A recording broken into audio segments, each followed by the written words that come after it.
In last class, what did we discuss? Anyone would like to give a brief? थोड़ा बताएंगे last class में हमने क्या discuss करा था?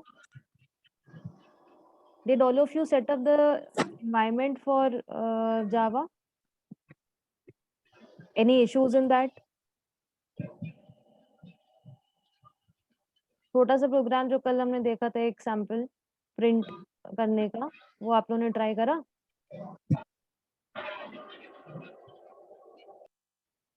श्वेता, स्वाति, श्वेता? यस मैम, किया था। क्या क्या करा आपने? कोई इशू? क्या करा आपने? JDK इंस्टॉल करा था? Yes ma'am.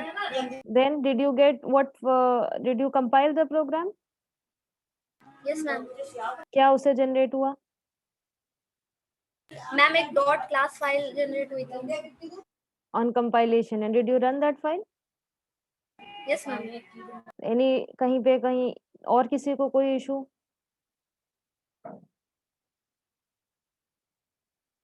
Simple. Everyone could set up the environment. If there is any problem, please let me know.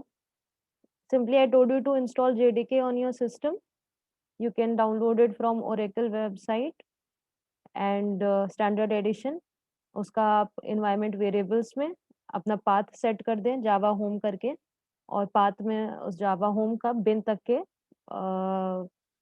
path mention कर दें, तो उससे आपका JDK के जो भी toolkit के development APIs हैं, that will be available on your system from any path, right?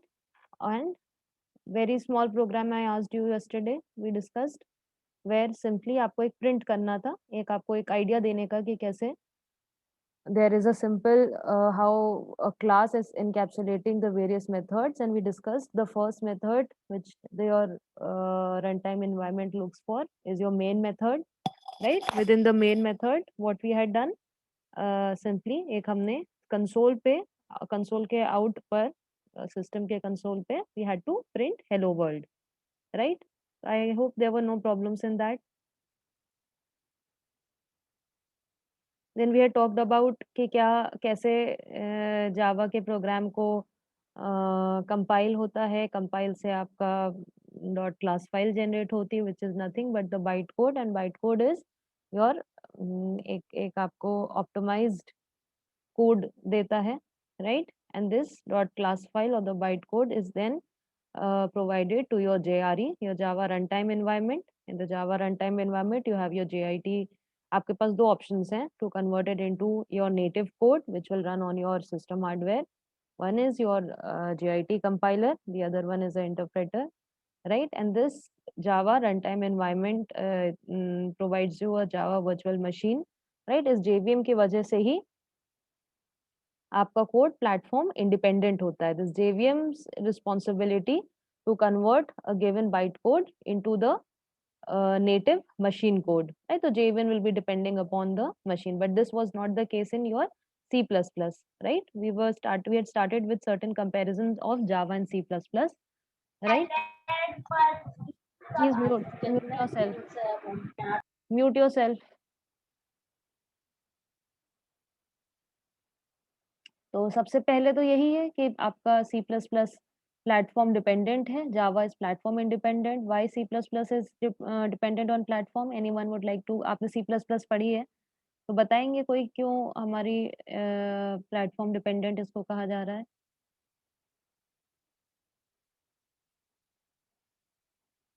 अभिषेक?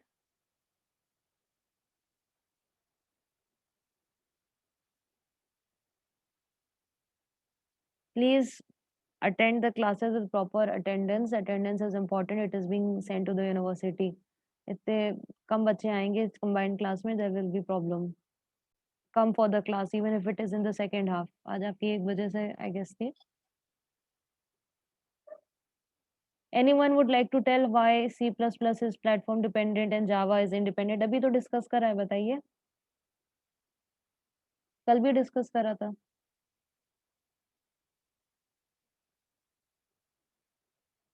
बताइए, कोई बताइए. जावा का प्रोग्राम किसी भी प्लेटफॉर्म पे मतलब एग्जीक्यूट कर सकते हैं. और C++ में क्या होता है? C++ में नहीं होते शायद। क्यों? C++ में आप अपना प्रोग्राम किसी भी प्लेटफॉर्म पे एग्जीक्यूट नहीं कर सकते हो।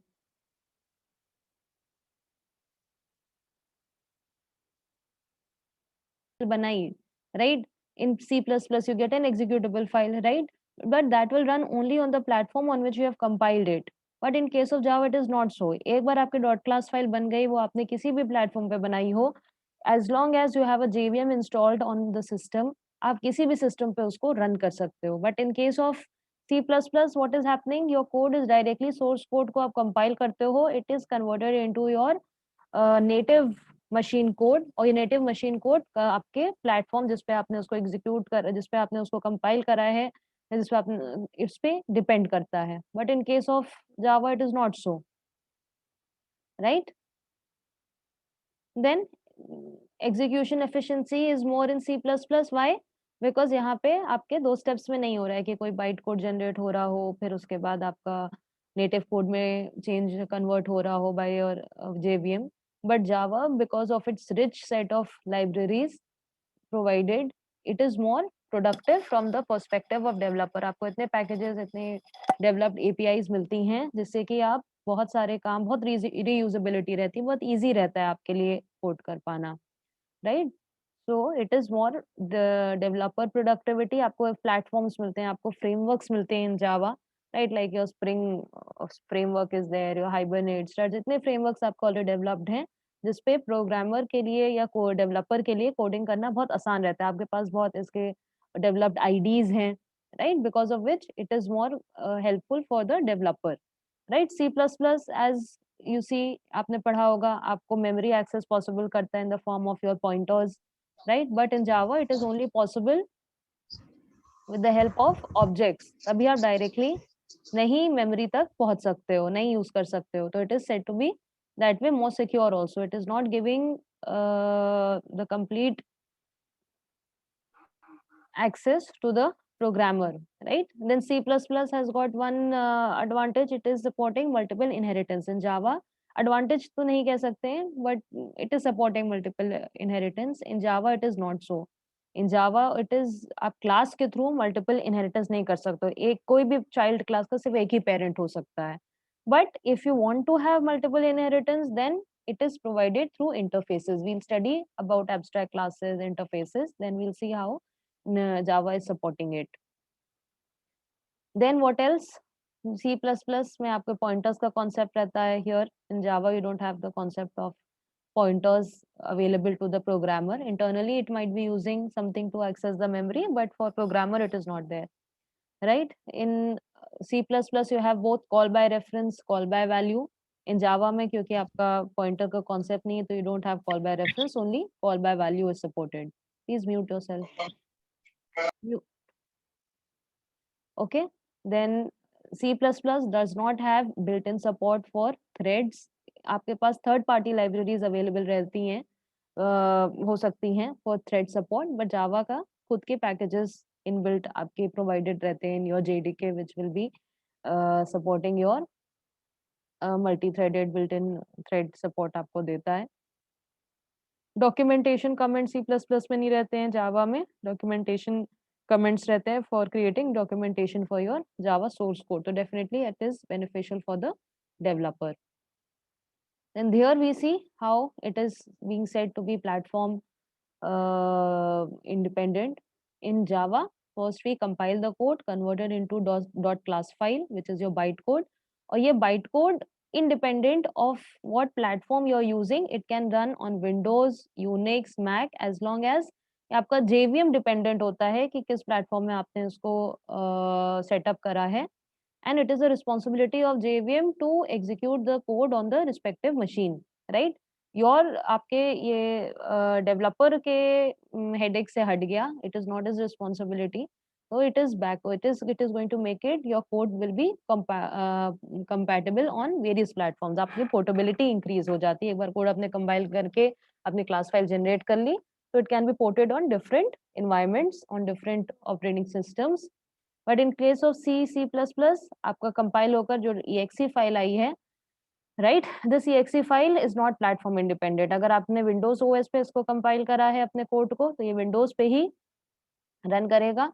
If it is compiled on a Unix system, it will run on Unix. Otherwise, across the platform compatibility compiled code की नहीं possible है, right? So for the books, मतलब for the subject, there are 2-3 books which are mentioned in a syllabus also. I think in the first class also I mentioned, right? Most important book आपके जिससे मैं maximum चीजें cover करूंगी is your complete reference. I would say please go for this. Everyone should buy this book. ठीक है, जावा की complete reference Herbert skills की रहती है, इसको जरूर आप देखिए।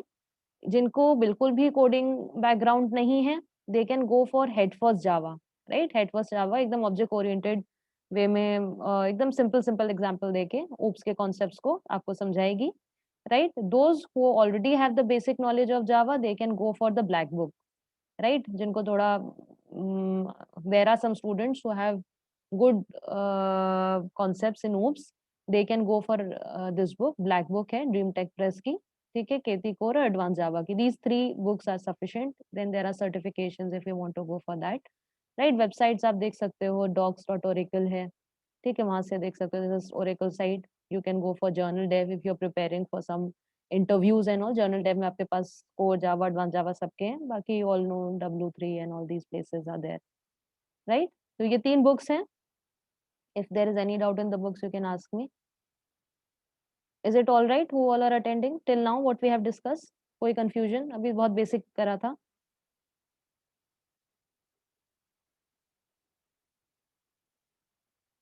We'll start with the practicals of it also. किसी को कहीं पे problem आई अभी तक के setup करने में, simple सा code run करने में?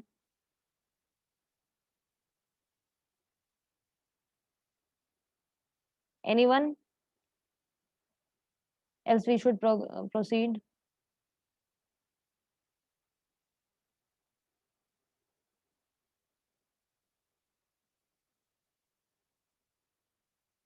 We'll start with the next topics now.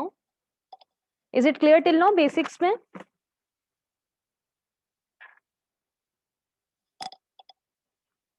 Anyone?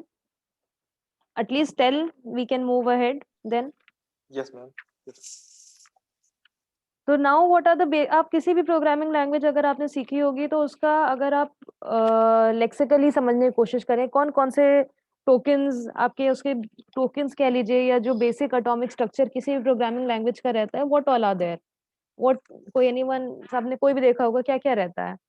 आपके आइडेंटिफायर्स रहते हैं, राइट, जो कि आपके ऐसे class names, method name, variable names रहते हैं, ठीक है। हर लैंग्वेज का कोई ना कोई नेमिंग कन्वेंशन रहता है, राइट। जावा में भी आपका नेमिंग कन्वेंशन है। आप अपने वेरिएबल्स को और अपने क्लासेस को, इन सबको you can use your letters, numbers, underscore. We avoid using starting with the number, right.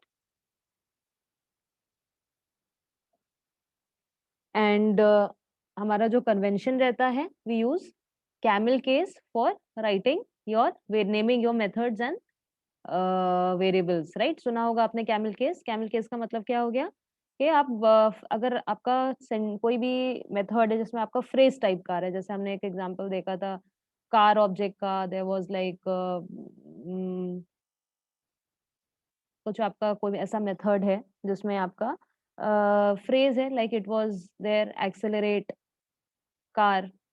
तो हम कैमल केस में क्या रहता है कि आपके वर्ड्स को सेपरेट कैसे करते हैं कैपिटल लेटर्स से। तो एक्सेलरेट कार का क्या हो जाएगा, सी कैपिटल हो जाएगा। कैमल केस का मतलब क्या हो गया, अगर आपके कंपाउंड वर्ड से आपका कोई भी मेथड नेम, वेरिएबल नेम बन रहा है, तो हम क्या करते हैं, we start with a small letter और आपका जो नेक्स्ट वर्ड है उसको हम कैपिटल से करते हैं। तो we are using the same naming convention for Java.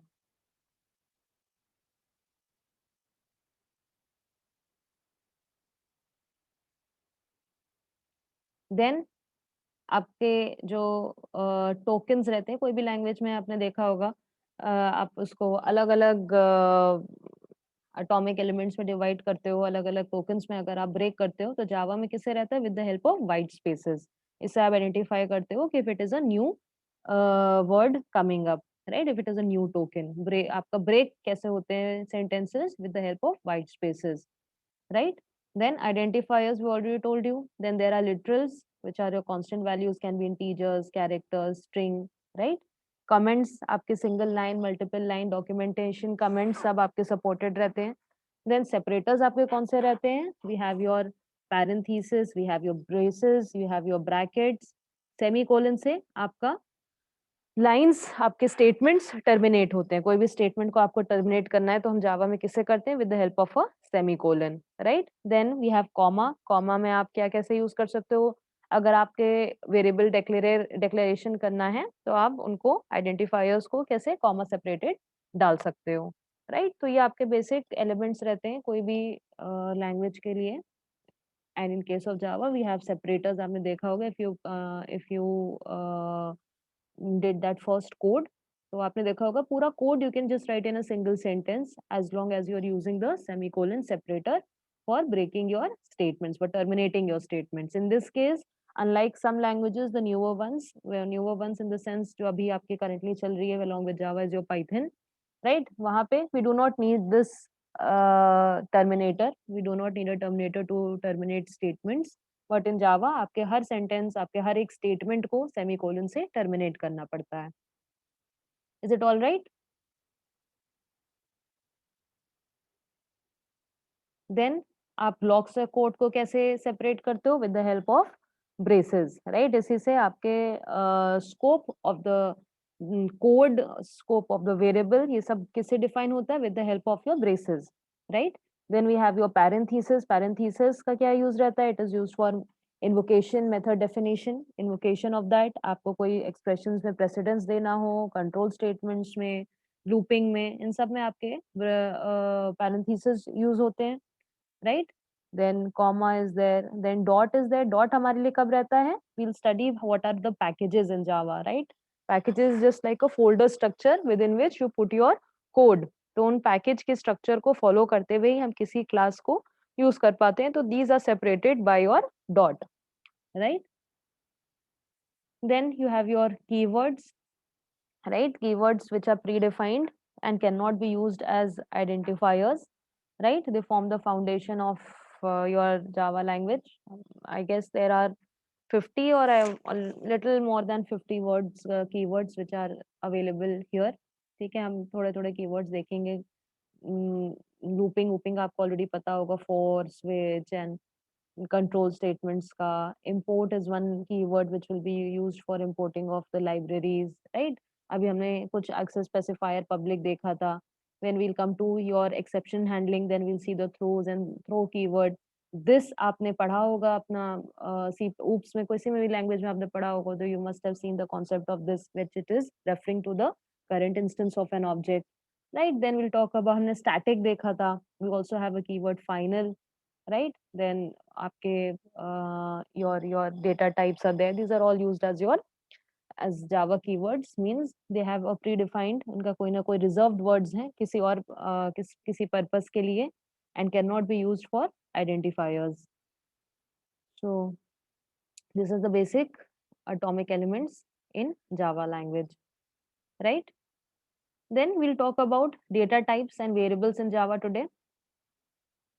Coming to the data types, here it is आपको एक नेमिंग कन्वेंशन बता दिया है कि आपको कोई भी अपने वेरिएबल्स, क्लासेस, मेथड नेम अगर आप डिफाइन कर रहे हो, it has to be camel case convention use करते हैं. कैमल केस का मतलब क्या हुआ कि अगर कोई भी फ्रेज, कोई भी आप कंपाउंड वर्ड्स का मेथड बना रहे हो तो you have to separate the words with the help of capital letter. Capital जो फर्स्ट लेटर होगा कैपिटल कर दोगे उस वर्ड का. Then Java is a case sensitive language. It is a strongly typed language, right? And by strongly typed it means that आपके जो भी हर एक expressions हैं, right? Every variable, every expression has a type and it is very strictly defined. You have to follow it strictly, right? आप ऐसे ही बिना मतलब you have to always check for variable data types की बात करी जाए तो right we have to check for compatibility कि कुछ डेटा टाइप्स एक दूसरे में कंपैटिबल होते हैं, कुछ नहीं होते हैं. तो Java is a strongly typed language, meaning you have to check for the compatibility of the various variables and your expressions whenever you are defining them. So you have to ensure अपने expressions और parameters, even for the parameters आप कोई function में method में अगर कोई parameter pass कर रहे हो तो आपको देखना पड़ेगा कि it has to be compatible. अगर कहीं पे भी मिसमैच हो रहा है, राइट, तो it has to be corrected, otherwise you will be getting your compile time errors, right? So it is a strongly typed language and case sensitive. Like any other programming languages, most of them follow the same primitive data types. In Java, apart from the primitive data types, you also have your certain wrapper classes which allow you, जैसे Java आपके primitive data type का मतलब क्या हुआ? Primitive का मतलब ये हुआ it cannot be, it is not a type of an object, right? So it is not going to follow your strict convention of object oriented programming. Object oriented का मतलब क्या होता है? हर चीज आपके objects के फॉर्म में होनी चाहिए, right? बट अगर हम अपने primitive data types नहीं यूज करेंगे, then this will make the language very complex and it will also be very time taking. आपका इतना efficiency नहीं रहेगी अगर आप अपने primitive data types को भी as objects बनाते हो। तो Java is supporting your primitive data types for storing your single values, and it also has concept of certain wrapper classes which will allow your primitive data types to be also used as classes, right? And primitive data type matlab it is not in the form of an object, but execution environment के लिए थोड़ा आपका easy रहता है, right? थोड़ा आपका faster रहता है in that sense, right? So you have your 8 primitive data types in Java, right? Which can be put into 4 categories, just like in any other language, right? थोड़ा difference रहेगा आपके maybe C++ में, where your strings were also defined as a array of characters, right? Here we have a different object type for string. ठीक है, तो आपके 8 primitive data types कौन से रहते हैं? Byte, short, int, long, ठीक है, float, double, char, boolean, right? ये आपके 8 primitive data types है जिनको हम 4 ग्रुप में प्लेस कर सकते हैं। इंटीजर की बात करी जाए तो it is used for storing whole valued sign numbers without containing any fractional part. Floating point numbers की बात करी जाए तो we have support for float and double. Each of these data type have got the different range depending upon आपका क्या इसमें store करना चाहते हो, कौन सी रेंज का वैल्यू स्टोर करना चाहते हो। You have an option to use either float और double. Mostly we go for double because it has a fractional part, इसमें आपका ज्यादा सपोर्ट करता है। In case of integers the most commonly used is your int, right? अगर ज्यादा long आपकी value you can go for long, and in case you know कि आपके वैल्यूज में सिर्फ एक एक single digit will come, then you can go for a byte. But the most commonly integer type values को अगर store करने के लिए हम इंट यूज करते हैं, right? Then for storing single letters और numbers as symbols we have your character। char के आप char डेटा टाइप सपोर्ट करता है। then it also has your boolean data type, right? and for storing values such as, यहाँ पे boolean का concept in the form of 0 1 नहीं रहता है, it is in the form of true and false values आप store करते हो। अगर कोई आपको condition check करना है तो it is in the form of your boolean data type is supported, right? and so these are your primitive data types. Each of these primitive data types you should know the ranges. In case of byte, the size, acha, this size is in case of C++, when you were seeing, this size depended upon the platform on which your code is being compiled. But in case of Java, it is not so. आपका size fixed रहता है because of your JVM. So in case of byte, it is taking 1 byte, in short 2 bytes, integer का आपका 4 byte fix है, ठीक है, long के लिए आपका 8 बाइट है। Then you should also know the ranges for some of these like byte का, then short, integer, these are the ranges for which will it can store your numbers in. Then float usually stores up to 6 to 7 decimal places। Double में आपका up to 15 रहता है। 2 and 4 values अगर आपको store करनी हो, it is stored in your boolean data type। and for storing single characters, letters or any number or any special symbols as sky value, we have your char data type। अभी तक के जो is it clear till now? Yes, ma'am.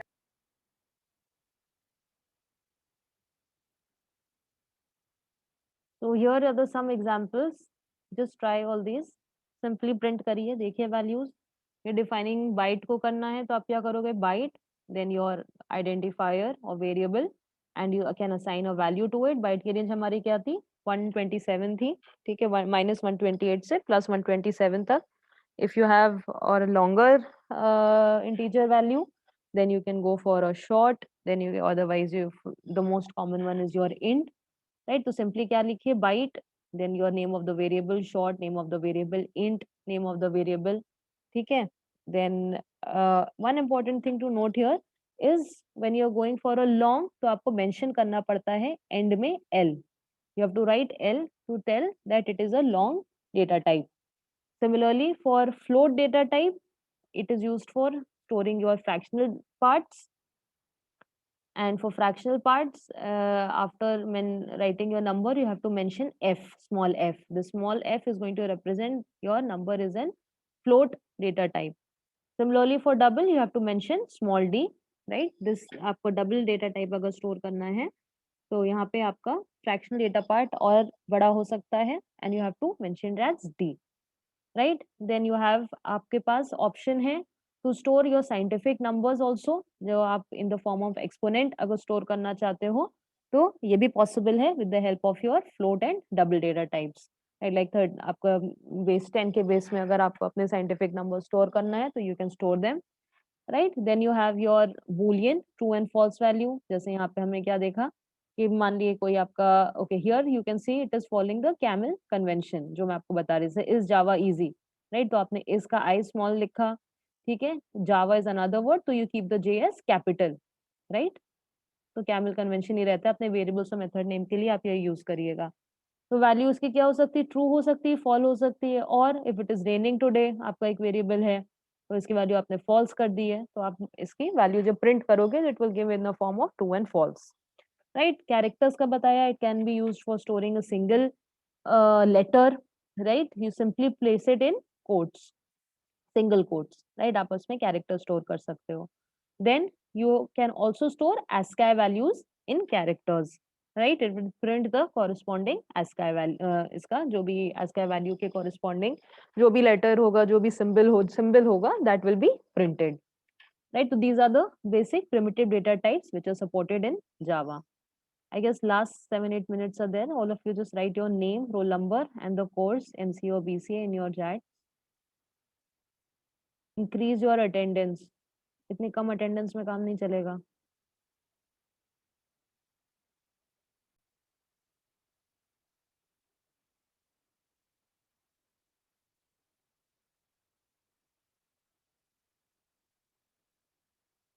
then comes your non-primitive data types which are your objects right so here सबसे जो basic example है वो आपका string है यहाँ पे string as an class आपके पास as an object available रहता है तो आप इससे क्या फायदा रहता है you have a number of methods which can perform different operations on the string right instead of storing your strings as a character array आपके पास एक string data type है जो कि non primitive data type एक object है right जिसमें आप अपने स्ट्रिंग की कोई भी वैल्यू को डबल कोट्स में स्टोर कर सकते हो you can store a set of characters in the string data type and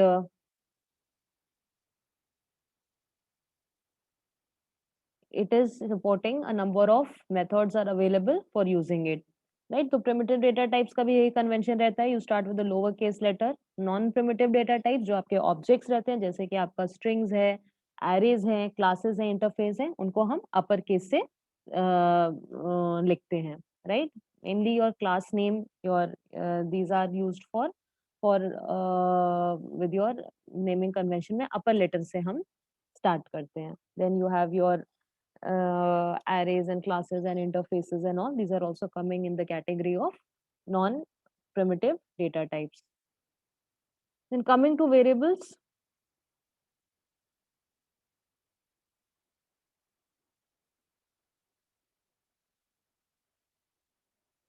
just like your C++ आपने पहले पढ़ा हो यहाँ पे भी क्या रहता है you define the type the data type of your variable and then you declare जब आप करते हैं तो उसका आइडेंटिफायर बताते हैं कि उसका नाम क्या है उस वेरिएबल का स्टोरेज करने के लिए storage variable is used right and if it is not necessary for initialising the value ये ऑप्शनल है आप उसके वैल्यू को इनिशियलाइज करना चाहते हो या नहीं करना चाहते हो right but initialization must result in value of same of compatible type सबसे यही बताया था स्टार्टिंग से ही कि it has to be it is a strongly typed language तो compatibility has to be always checked right जैसे यहाँ पर हमें क्या करना है we have to okay we also have support for dynamic initialization dynamic का मतलब क्या हो गया at run time it will be checking for compatibility of the values and accordingly it will be giving you the results जैसे यहाँ पर हम double data type store कर रहे हैं जिसके अंदर we are storing two values एक ए है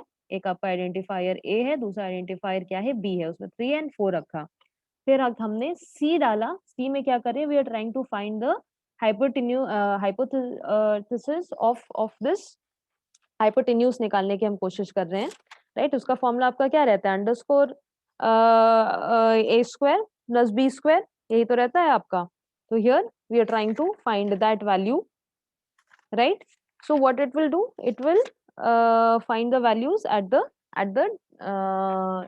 run time right run time जो भी आपके values आपने यहाँ पे तो defined है declared है it will perform your 3 square and 4 square it will add it up and math is a class जिसका एक method है sqrt right जो square root निकालने के लिए है when this can be used for finding your hypotenuse for given two numbers.